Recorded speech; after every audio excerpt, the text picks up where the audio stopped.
I'll tell my fishing tales. They'll write them down and bind them up, and I'll sell my stories with a dash of dust, and I'll always think of you. I may never pay my dues if my prayers never do come true. Should I tell my children that my stories are all fiction? Thank you.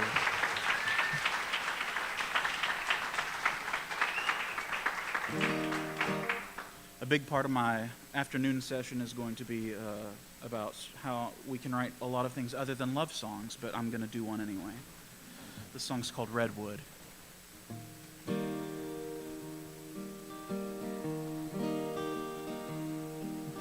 The moon seldom stowed away in the nightfall, beneath quilts of laurel and dogwood entwined.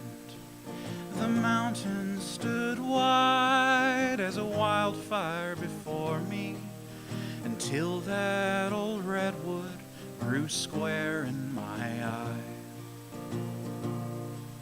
And I used to think a north wind had blessed me with shade from this stranger to my coal fields and kin, until with the ease of a north wind it left me and uprooted my sorrows, my home and my sins.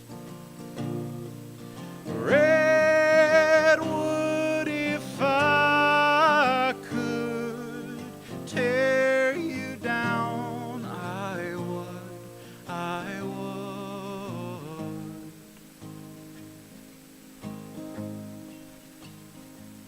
And I'd rambled in burrows for all of my childhood, dark as the winter and deep in those hills, till one day he held me so high in the branches and showed me the places that I've never been.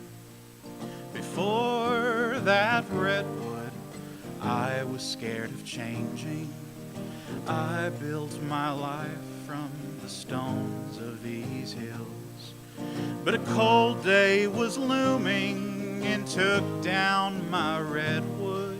Though I long to forget him, I know I never will.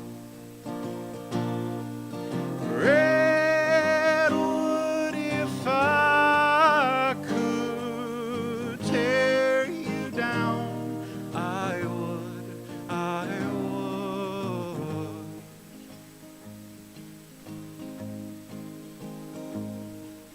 Some days I see our children in visions.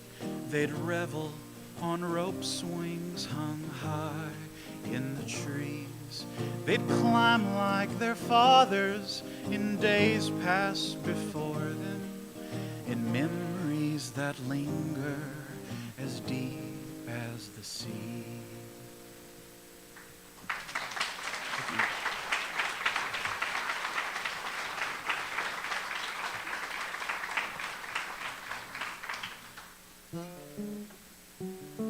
This next song is called Little Old Man.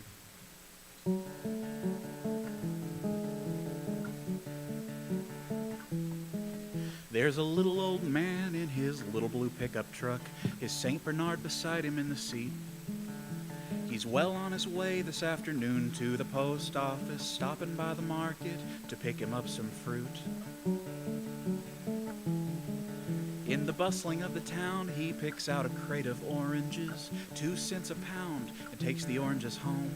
One rolls out the back of the pickup truck and tumbles on its melancholy way down the dusty market road. The little old man turns the truck around, retracing the footsteps of the orange as it rolls, well on its way this afternoon toward the post office, bobbing it ricochets into the great unknown. The little old man parks his little blue pickup truck in the post office patron parking lot. His St. Bernard has confirmed there's no mail here today, so they turn their eyes to a deep and endless hole. It stretches like a puncture in the plane of their vision, in the shoulder of the sidewalk, by the post box, and like ostriches they dive headfirst into the chasm, reuniting with the orange down yonder as they go. The three of them have fallen down here many times before, whether in holes in the road or in the rib cages of dogs. The little old man and his St. Bernard noodly, and the orange round and perfect as the sunlight through the fog. They come to a fence, an unnecessary fence, only 3 feet wide in the center of a field, easily scalable and easily passed by, and flimsy enough to level with very little effort. They didn't harm the tiny fence without a doubt. Isn't that a nice thing to think about? Thanks.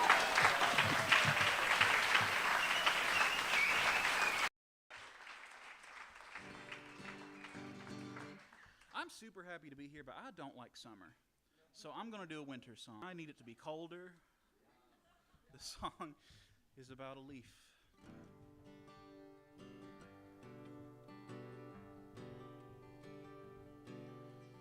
Lingering on a brittle branch, oh, I can see the children in the hollow groves of frost at ease. Thistles buried to their necks in a frozen sea. Strawberries blooming on eager cheeks. From high above the wooded winter far below beckons me with silk and song and falling snow. With the wind's caress I sail away from all I know. Many moons have passed since I have left my home.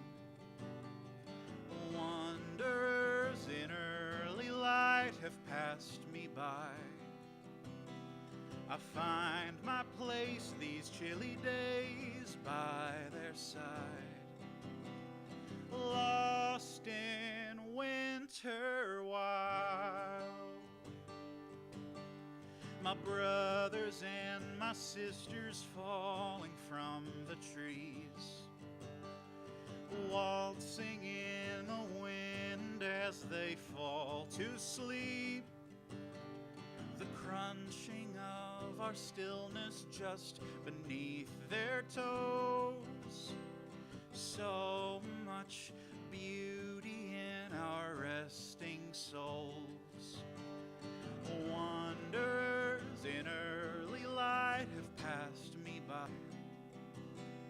I find my place these chilly days by their side, lost in winter wild. The days have grown soft and still and shorter now, with the dwindling of the breeze that shook us from the bow. I will join them soon upon the weary earth. But my, oh my, what a journey that it was.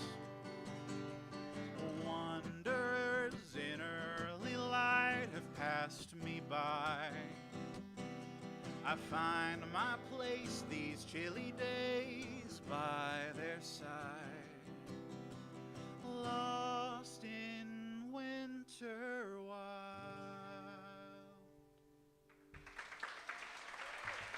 Thank you.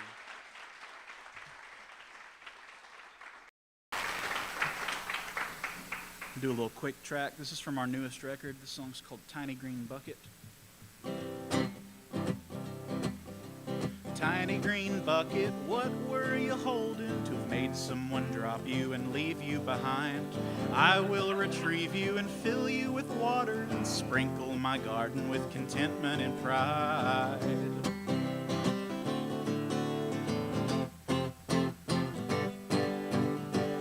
Nobody knows just what you mean to me. Nobody knows where you're from, but that's okay. Tiny green bucket, what were you holding to have made someone drop you and leave you behind? I will retrieve you and fill you with water and sprinkle my garden with contentment and pride. Thank you.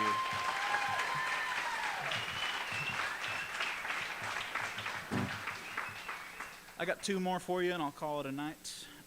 This one's for Amy, without the cat piano. Where is she? It's for you.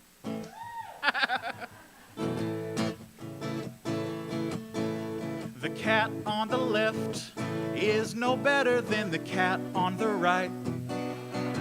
And the cat in the west knows that west is just a spatially relative side. There are north cats, east cats, cats down south, and in the center cats, and we all just meow the same.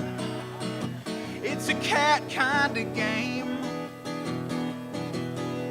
Oh, I have a friend, she's a cat, and she told me we do not wonder if we're doing good, if we're behaving the way cats should. We're just chasing the pigeons in the park when they're playing by the woods. And when she turns the corner, oh, I know there's the left cat, the left cat. The cat on the left is no better than the cat on the right. And the cat in the west knows that west is just a spatially relative side. Meow, meow, meow, meow. Meow, meow, meow, meow, meow, meow, meow. Meow, meow, meow, meow, meow. Meow, meow. The cat on the left is no better than the cat on the right. And the cat in the west knows that west is just a spatially relative side.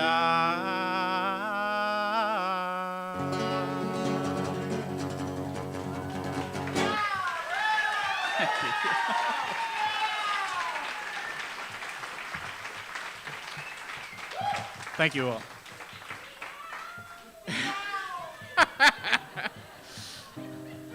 This last song is called The Mountain Wayfarers. Just going to go totally opposite for you. Thank you all for listening. I appreciate it.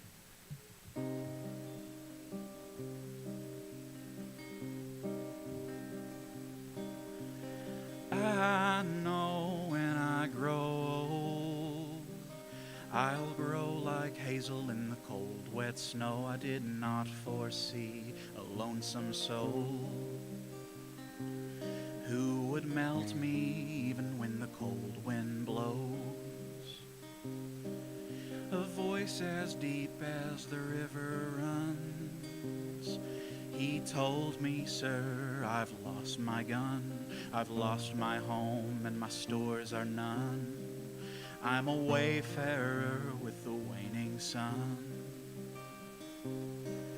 Well, I said, friend, please come this way to the camp where my daughters wait. We've come to trawl at the river's base.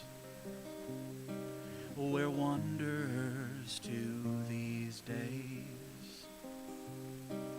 He came with me in the shade of night, a pair of mossy eyes in the moonlit pine, a lion's mane, a tender smile. Got the wild of the mountain in you, child. My youngest ne'er did leave his side. My eldest grew to be his pride for a vacancy, he did subside. We met beneath the winter tide. Oh, on our 15th winter year, he said to me, my darling dear, you must retire and leave me here. For a dreadful wind is approaching near. Our children too soon had aged when we plucked a hazel bloom bouquet, knelt at ease near a quiet grave wherein my finest memories lay. Oh, I know when I grow old, I'll grow like hazel in the cold, wet snow. There I met a lonesome soul, and I still melt when the cold wind blows.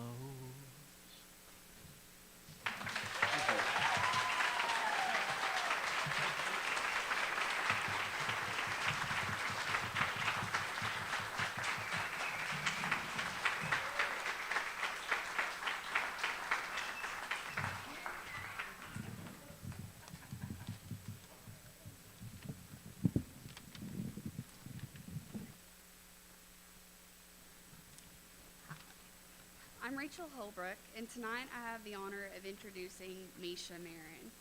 Misha Marin is the author of the novels Sugar Run and Perpetual West. Her short stories and essays can be read in Tin House, The Oxford American, The Guardian, Crazy Horse, Tri-Quarterly, The Southern Review, Ecotone, and more. She was the recipient of the 2015 Thomas Wolfe Fiction Prize, a 2014 Elizabeth George Foundation grant, an Appalachian Writing Fellowship from Lincoln Memorial University, and fellowships from the McDowell Colony and the UCross Foundation. She was the 2018-2019 Keenan Visiting Writer at the University of North Carolina at Chapel Hill. She is an associate professor of the practice of English at Duke University. Like what's been mentioned before, that's the part that you can get from Google. I've not had the opportunity to meet Misha before today, but I do have the pleasure of being in her workshop this week, and I can tell you that she is a dynamic and welcoming teacher.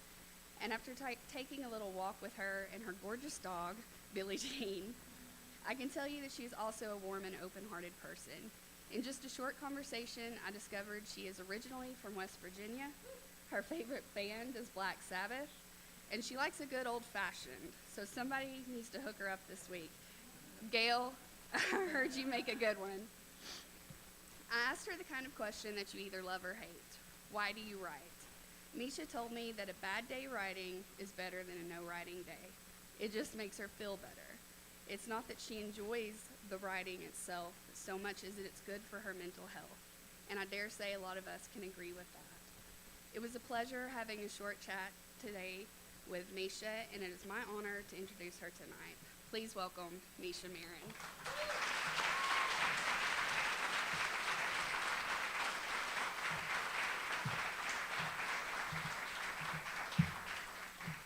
Hey, thank you so much for that introduction, and thank you all for being here. It's a lot warmer up here than it is over there. I'm going to take this off.